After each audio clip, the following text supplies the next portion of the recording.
ఈ ఆలయం హైదరాబాద్లోని గౌలిపురాలో ఉన్న అతి ప్రాచీన, పవిత్రమైన రామాలయాల్లో ఒకటి. ఈ ఆలయం సుమారు 300 సంవత్సరాల క్రితం ఇక్కడ ప్రాంతంలో స్థిరపడిన భక్తులు నిర్మించినదని స్థానిక ప్రచారం.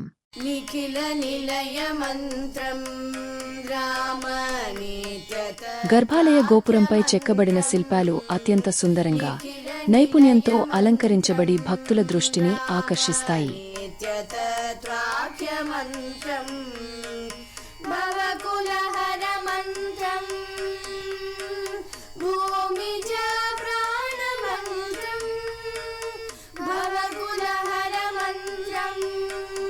గర్భాలయంలో శ్రీ కోదండరాముడు, సీతామాత, లక్ష్మణుల మూర్తులు అత్యంత శోభాయమానమైనవిగా కనిపిస్తాయి.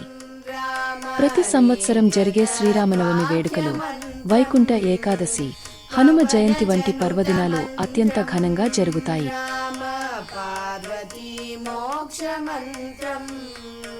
మీకు ఈ వీడియో నచ్చినట్లయితే లైక్ చేయండి. మరియు ఇలాంటి చారిత్రాత్మక సంబంధించిన ఆలయాల గురించి తెలుసుకోవాలనుకుంటే సబ్స్క్రైబ్ బటన్ని ప్రెస్ చేయండి.